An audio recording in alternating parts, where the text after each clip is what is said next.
¿Sabías que la estructura de capital se refiere a la forma en que una entidad financia sus activos mediante una combinación de capital propio y de deuda? Para financiar sus operaciones, las entidades necesitan recursos o activos.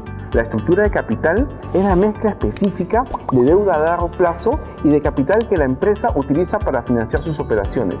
Soy Gabriel Servat y hoy en WITMIT hablaremos sobre cómo han funcionado las estructuraciones financieras para grandes, medianos y pequeños empresarios que producto de la pandemia no han tenido acceso financiero.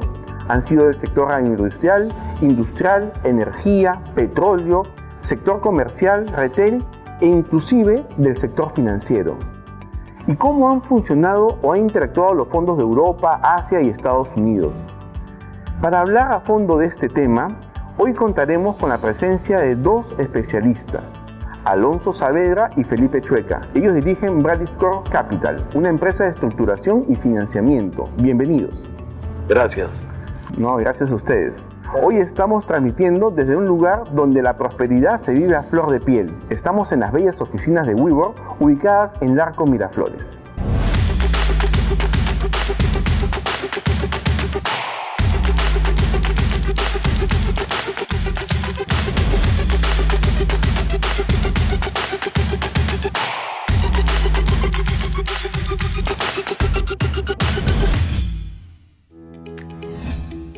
Alonso, muchas gracias por venir. Felipe, muchas gracias por venir. Gracias a ti por invitarnos. Gracias, Gabriel. No, gracias a ustedes. Cuéntenme un poquito cómo ha funcionado o cómo ha afectado el tema de la estructuración financiera de empresas de todos los rubros en plena pandemia, ¿no? Porque ha sido un tema diferente, ¿no? Pongo un poquito en contexto. Un poco en contexto te comento un poco. La pandemia, que realmente no es la pandemia propiamente dicho, sino la consecuencia de la pandemia, que fue, digamos, la cuarentena tan rígida, generó que muchas empresas no estuvieran preparadas, sobre todo en Sudamérica y Centroamérica no estábamos preparados para una cuarentena tan rígida, lo que ocasionó que los costos de operación de las empresas se dispararan porque no había productividad. Y eso generó una brecha de pérdida financiera muy seria. A pesar de que el gobierno ayudó mediante algunas iniciativas como Reactiva, el FAE Turismo, el FAE MIPE, esas fueron cortas. Claro, y yo creo que es un tema, para redondear la idea, ¿no? Es un tema de que muchas personas o muchos empresarios el tema de macroeconomía no lo entienden, ¿no? Que es entender qué va a suceder o anteponerse a los sucesos, ¿no? Porque ya veníamos escuchando de una posible cuarentena o datos que venían de alrededor del mundo, de lo que estaba sucediendo, y a veces pensamos que no nos va a suceder, ¿no? Y no se antepusieron a eso, ¿no? O sea, han tenido unos meses, ¿no? Incluso el gobierno ha tenido meses para prepararse a este impacto, ¿no? Cosa que a veces no aprendemos en pellejo ajeno, ¿no? O sea, vemos que está sucediendo, vemos que había estado sucediendo en la China, vemos que está sucediendo en varios países y decimos, bueno, está lejos, ¿no? O sea, más bien voy a conseguir mascarillas para venderle a ellos. Yo tuve amigos que conseguían mascarillas para vender a otros países y decían, pero ¿para qué? ¿No? O sea, es una locura, ¿no?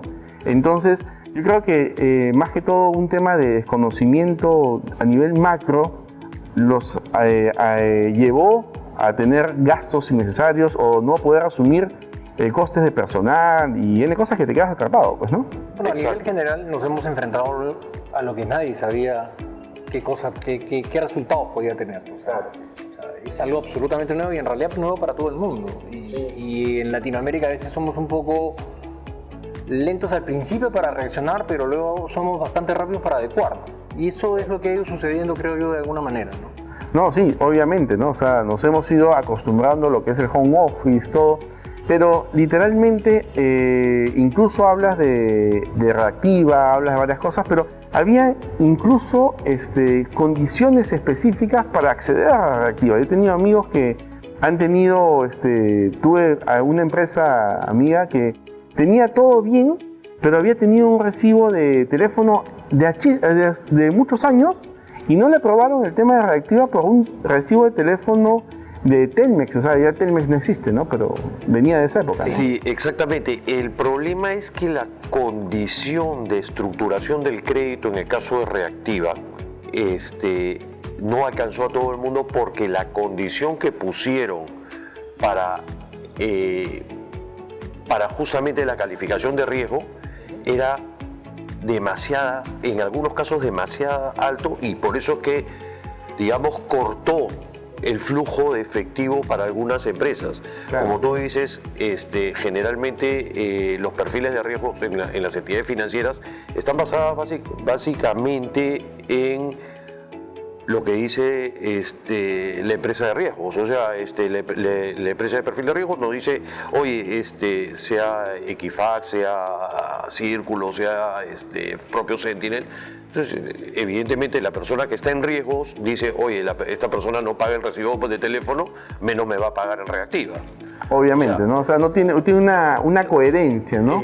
Claro, no existe una coherencia. No es que no existe una coherencia, sino que es un principio lógico, ¿no? O sea, es un principio que se llama comportamiento de pago. Claro. Si tú no tienes comportamiento de pago para pagar un teléfono de 100 soles, la persona que está analizando tu riesgo dice, oye, ¿por qué te voy a dar? Claro. ¿No? O sea, y finalmente es una decisión fría. Sí, claro. Que yo considero en muchos casos no es correcta. O sea, yo creo que, y eso es por lo que nosotros en buena cuenta nacemos, es para ayudar al cliente a que esos pequeños problemas sean detectados antes de que el expediente llegue a la entidad financiera o llegue al fondo de inversión o llegue al fondo de financiamiento. Es como rendir un examen sin prepararse, pues, ¿no? Exactamente. O sea, no ver ¿no? el tema, ¿no? O sea, y a veces son errores que incluso pueden haber sido subsanados, pero en el sistema, el caso de Sunat, he visto varias veces de que han pagado una multa o algo y el sistema no los ha reflejado y los sigue teniendo como morosos y no puede la entidad hacerlo, ¿no? Exacto. Y es un tema a veces de análisis, ¿no? Sí, es un tema que se ajusta mucho por la regulación, en realidad. La regulación bancaria en el Perú, yo considero que es bastante buena, pero es bien rígida en ciertos puntos. La ventaja de los fondos es que nos movemos con una amplitud mucho mayor. Tomamos decisiones no necesariamente en base a el parámetro o la camisa de fuerza que te pone la regulación. Claro. Teníamos un cliente, por ejemplo, que quería sacar un Reactiva y el pobre no pudo sacar el Reactiva porque su gerente general, que no era accionista en la empresa, tenía un CPP. O sea, él no era un accionista de la empresa. Y la empresa es la que necesitaba el dinero para poder cubrir las planillas. Y no pudo hacerlo. Sí, o sea, a veces son un tema de criterio común, ¿no? De ponerse, ¿no? Pero, bueno, exceptuando también el tema de solamente ver lo malo, a veces también he visto proyectos que necesitan financiamiento. Obviamente en la banca tradicional no les dan porque recién están empezando, tienen un buen proyecto, tienen una buena garantía, pero incluso así no consiguen financiamiento. Esto es a causa de también el file, ¿no? Básicamente, ¿no? Sí, es consecuencia de la regulación, ¿no? La regulación bancaria peruana o en general la regulación mundial de riesgo implica que las empresas deben de tener cierto grado de experiencia para poder iniciar en el camino del financiamiento. Claro. Entonces, una empresa que recién nace, que tiene un muy buen proyecto, que podría tener un flujo futuro, no puede ser muchas veces acompañada por el sistema financiero, a pesar de que las entidades quieren acompañarla, pero la regulación... Y en el tema del fondo extranjero o los fondos de Europa, Asia, que son a veces fondos que tienen mayor capacidad o mayor tolerancia al riesgo, ¿cómo se comporta? Es que en el caso de ellos, en el caso de los fondos de inversión con los que trabajamos nosotros, por lo general lo que nosotros hacemos es presentar un proyecto, presentar una estructura de repago de la operación y generar una garantía que a su vez soporte la operación. Claro. ¿No? Que no necesariamente puede ser una garantía inmobiliaria, puede ser por ejemplo una garantía de flujo, puede ser una garantía de facturación, puede ser hay miles de operaciones con las que uno puede trabajar una operación en sí y darle viabilidad al proyecto. Y eso es lo que muchas veces los pequeños empresarios, los medianos empresarios, no ven, porque el sistema financiero no lo ve, porque evidentemente los perfiles de riesgo son diferentes. Claro, y algo que hablábamos, ¿no? Era de que hay veces las personas piensan que se van a presentar y como tienen una garantía, a veces una casa, digamos, o una propiedad valorizada en varios millones, ¿no? Le van a dar, pero literalmente la persona que analiza no está interesada en comprar la casa o la propiedad, ¿no? Sino está interesada en lo que tú has dicho, cómo es el tema del repago, cómo es la garantía del flujo o cómo es la expectativa, y hay veces no se dan a entender ¿cómo se llama? Con el analista, ¿no? Nosotros lo que buscamos es estar cerca del cliente. Primero es entenderlo. O sea, tenemos que entender su negocio, cuál es su ciclo de negocio, cómo gestionan y qué es lo que ven para adelante. Si solamente nos ponemos a pensar en una garantía, pues ese no es un cliente, digamos, para el perfil del tipo de operaciones que nosotros vemos. Nosotros lo que queremos es una idea de negocio sólida, con unos flujos que permitan el repago de la deuda. La garantía es un colateral, nada más, pero claro, te da la seguridad. Claro. Pero la ventaja que se puede lograr es combinar diferentes garantías. O sea, si tú tienes una operación que quieres tomarla, digamos que el riesgo de la operación se ve acorde con lo que queremos entregar, el flujo responde, entonces busquemos de qué manera garantizamos la operación. Pero la idea es sentarnos con el cliente y conversar. O sea, entenderlo para que te entiendan. El negocio es para ambos. O sea, él va a tomar un préstamo y nosotros vamos a colocar una operación. O sea, tenemos que encontrar el punto medio de la negociación. Y de cómo presentarla para que sea atractiva para el fondo de inversión. Efectivamente. Porque si no sabes presentarlo, pues por más que sea oro, no lo van a ver. Efectivamente. No, sí, eso me queda clarísimo. Y veo también que no solamente han sido los sectores que uno pensaría, sino incluso empresas financieras han solicitado estos fondos de cobertura, ¿no? Sí, te comento. Estos dos casos son casos en Colombia. ¿Ya? En Colombia la parte financiera está regulada de dos maneras. Uno por la superintendencia y otra por la ¿cómo se llama? Bueno, no recuerdo el nombre en este momento. Estas empresas del lado izquierdo, digamos, que son generalmente empresas dedicadas a lo que nosotros le llamamos descuento por planilla, ¿ya? son empresas que tienen una regulación muy interesante en el mercado colombiano. ¿Ya? Necesitan capitales para seguir colocando y creciendo y han recurrido a fondos de inversión para buscar estos recursos. Ah, caramba, qué bueno. O sea, son estas empresas que financian a través de la planilla y descuento y tienen asegurado su flujo, pero necesitan más caja para seguir apalancando, La ¿no? ventaja es que en Colombia está muy bien regulado. Claro, ¿no? Y qué bueno. Al mercado colombiano mucho le gusta esto del crédito, ¿no? O sea, Sí. le gusta el tema. Sí, no, está perfecto. Y solamente, ¿qué otros sectores han visto en Perú, digamos? En el Perú hemos trabajado con el sector minero, con el sector energía, con el sector petróleo, con el sector agroindustrial. Estamos en proceso de colocar 2 operaciones por casi $70 millones. ¿Ya? Estamos viendo operaciones en el sector inmobiliario. ¿Ya? Estamos avanzando en la medida que hemos ido, digamos, creciendo en el sentido de dar nuestro mensaje y nuestro core de negocio y que nuestros clientes nos entiendan, ¿no? Lo que nosotros presentamos es el expediente al fondo de inversión y el fondo de inversión nos puede responder sí o no. Claro. Pero nosotros no quedamos en el no, sino nos dicen el no por qué y entonces nosotros corregimos el por qué. Claro. ¿No es cierto? Quizás eso tome tiempo por algún problema que tiene el cliente, una capitalización o algo que haya que hacer, algo que haya que trabajar. Tenemos un equipo de soporte del lado legal, del lado contable, que también los ayuda a ellos a trabajar desde ese punto y darle al expediente la solidez necesaria para que el fondo diga, ok, ese por qué se acabó, ya no existe el por qué, ahora sí te lo doy. Claro, y es un tema también de saber valorizar una empresa, ¿no? Porque a veces hay empresas que dicen, yo voy a valorizarme y cuento cuántos gestores tengo, y a veces el concepto es muy diferente, el valor intrínseco de que puede tener una empresa o también el capital intelectual, ¿no? ¿Ustedes consideran los capitales intelectuales, el valor intrínseco de la empresa, la oportunidad de mercado que pueda tener? La oportunidad de mercado es súper interesante, pero básicamente para un financiamiento es el flujo.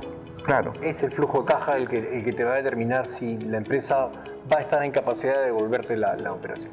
Claro, ¿no? O sea, el valor, eso sería el valor intrínseco, o sea, y el flujo esperado en unos años y cómo va, ¿no? Y qué tanto lo puedas tener amarrado el flujo, ¿no? En el caso de las empresas estas de descuento por planilla lo tienen súper amarrado. Sí, es muy interesante ese mercado.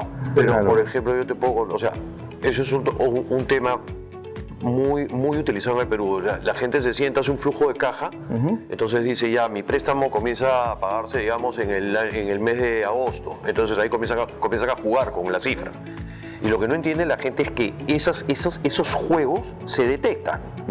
Porque hay pues distorsiones que generan que dicen, oye, esto no puede ser ¿Y cómo así. llegas a 50.000? Bueno, o sea... ¿Cómo llegas a Yo te 50.000? ¿Cómo apareció la cifra? Sí, ¿no? claro, o sea- Entonces, oye, tu crecimiento no puede ser de esa manera. Entonces, nosotros, efectivamente, o sea, nosotros trabajamos con esas cifras y, Claro. nos sentamos con el cliente y le decimos, mira, esto no puede ser esto, eso no puede ser esto. Sí, y no solamente, o sea, es como decir la mezcla exacta, ¿no? Porque hay un factor de riesgo que a veces en los flujos no se contempla, ¿no? O sea, ¿qué pasa si, ok, yo hago cajas o hago algo para una empresa, lo tengo asegurado, pero ¿qué sucede si mi margen bruto porcentual no asumió el costo del riesgo, que me puedan equivocar o algo, ¿no? O sea, ¿qué sucede, no? O sea, y a veces eso es lo que en el flujo no se contempla o no hacen una evaluación de riesgos, ¿no? Normalmente cuando trabajas un flujo, lo que hacemos es aplicarle sensibilidades, tanto para arriba como para abajo, y hay que ser conservador realmente cuando otorgas una operación o cuando eres la cara de quien está otorgando la operación, porque finalmente nosotros somos, digamos, el front office de estos fondos, pero O sea, es importante que estos clientes conservador, cumplan con- no llegando a pesimista, Así es, ¿no? así es. Y tampoco llegando a súper optimistas, ¿no? Sino darle la mezcla exacta y la manera de cómo justificarle de una manera coherente, ¿no? O sea, que sea justificable con un crecimiento sostenible, ¿no? Y justificado, ¿no? O sea, ¿por qué voy a tener X cantidad de movimiento, ¿no? Y esto, ¿no? Mira, lo que nosotros presentamos, o sea, lo que nosotros hacemos es analizar la empresa y aterrizarla. Y decir, oye, este es tu negocio de verdad. O sea, esto es numéricamente tu negocio. Y esto es lo que vamos a presentar. O sea, no presentamos ni para abajo ni para arriba. O sea, decimos, esto es, y esta es la proyección que nosotros creemos que debe de ser. Aprobada por el cliente. Claro, y a veces es bueno contar con expertos, ¿no? Lo que le pasó al caso de McDonald's, ¿no? Que él se mataba vendiendo hamburguesas, pero su negocio era los locales, ¿no? Entonces la mirada de un experto e indicarte cuál es realmente lo que tú has dicho, Felipe, ¿no? Cuál realmente es tu negocio o dónde está literalmente tu flujo, ¿no? Es muy importante, ¿no? Y a veces bajar el peso innecesario para que la operación se dé, ¿no? A veces hay empresas que están agarradas a gastos innecesarios o locales innecesarios, y eso se ha visto hoy en día muy a flor de piel, ¿no? O sea, el tema de empresas de que aún están arraigadas en tener grandes estructuras de edificios o han tenido plantas completas que les genera un gasto fuerte en su flujo de caja, ¿no? Y hoy cambió, ¿no? Para eso también pues tenemos soluciones inteligentes como WeWork, pues, ¿no? Entonces esto permite mucho la flexibilidad y el manejo de los flujos y poder subir y mantenerte en el tiempo, ¿no? Es cierto, la pandemia ha enseñado dos cosas. Primero, el home office, utilizar las herramientas que existían y que no se utilizaban. Muchas empresas han migrado a sus trabajadores al home office e inclusive nosotros tenemos dentro de nuestros clientes gente que nos dice, oye, la gente en su casa me rinde más. Depende. ¿Ok? O sea, nos rinde más, pero han abandonado sus oficinas y necesitan algunos espacios donde, digamos, reunirse físicamente por las circunstancias. Claro. ¿No? Porque además una reunión física siempre es diferente que una reunión virtual. Créeme que hubiese sido muy diferente tenerte en Zoom que tenerte hoy acá en el programa, ¿no? Me imagino, yo también lo siento así, ¿no? O sea, siento que hay espacios dentro de Lima que se pueden utilizar correctamente, ¿no es cierto? que den cierto grado de formalidad a la operación, ¿no es cierto? Más allá de un café, más allá de un almuerzo que puedes tener con un cliente, pero hay ciertos espacios que le necesitas hacer para poder desarrollar el negocio correctamente. Bueno, y eso es literalmente WeWork. ¿Qué les pareció hoy día la experiencia de venir a asistir a WeWork? ¿Qué les pareció las oficinas? Muy cómodo, muy agradable. ¿No? Muy cómodo. ¿No? Y espero que ustedes puedan estar acá en WeWork y tener acceso a esta red de oficinas a nivel mundial, ¿no? Como ustedes viajan a Colombia, viajan a varios países, ¿no? Nosotros tenemos una red de 150 países, ¿no? Y acá en Lima son 8 edificios, ¿no? Entonces, lo bueno que acá los negocios fluyen, ¿no? La productividad y el crecimiento de las empresas, la empresa que entra con nosotros, el 80% de ellas aumenta su capacidad y crece, porque interactúa y hace negocios con otras empresas. Más que una oficina como tal, es un tema de manejo, ¿cómo se llama?, de hacer negocios a lo grande, ¿no? En un entorno seguro y positivo, ¿no? Que hay una gran ventaja, ¿no? Porque estás compartiendo espacio con diferentes empresas. Que puede suceder lo mismo en un edificio, pero a la puerta cerrada, cada uno en su piso. En cambio aquí no, acá puedes estar sentado, oye, me voy a tomar un café y pronto me encuentro con alguien que hace algo que me interesa a mí o que yo... O conoce a alguien que tú deseas, ¿no? Redes de negocios. Alonso, y eso que dices es cierto, ¿no? O sea, el tener unos espacios prime, ¿no? Unos espacios de lujo, pero sin tener ese gasto asumido en el flujo o perder el tiempo de estar viendo qué falta o quién limpia o quién cuida, ¿no? Es algo que te da tiempo, ¿no? Te hace viajar ligero, ¿no? Pero siempre te hace quedar bien y tener un espacio donde hagas negocio. Es básicamente eso, ¿no? Lo que, a diferencia de un trabajador que trabaja en home office con el dueño de la empresa que está preocupado en generar ingresos para pagar las planillas, ¿no? ¿Cómo se llama? El objetivo es que sus empleados produzcan más, estén contentos y generen negocios suficientes para pagar todas las operaciones, ¿no? Y los préstamos o financiamientos que puedas conseguir por la estructuración financiera, ¿verdad? Es dedicarte a tu actividad. Claro, netamente. Aunque te parezca mentira, el tener el tiempo de solamente dedicarte a lo que haces bien, te rentabiliza y te rinde el doble, como quien dice, ¿no? Estamos en la época del trabajo colaborativo. Exactamente, es lo que tú has dicho, ¿no? Y acceder a grandes empresas. O sea, literalmente las grandes empresas como Microsoft o Acurio Restaurantes o en empresas están con WeWork porque se han dado cuenta que su especialidad es lo que mejor saben hacer, ¿no? No estar cuidando a veces la oficina o perder tiempo en ello, ¿no? Eso es verdad. Yo estoy convencido de que el trabajo, o sea, la vida cambió con la pandemia y el retorno a la normalidad, como se le dice, va a ser diferente.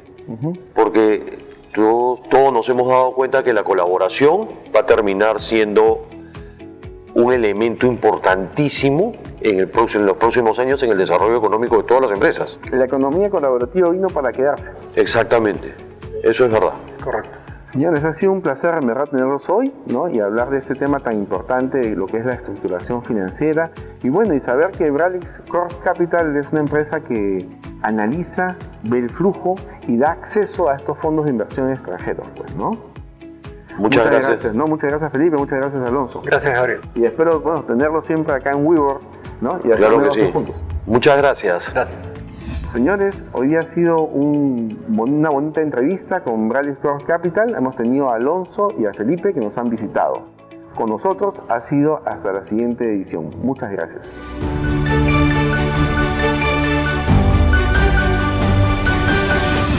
Strong.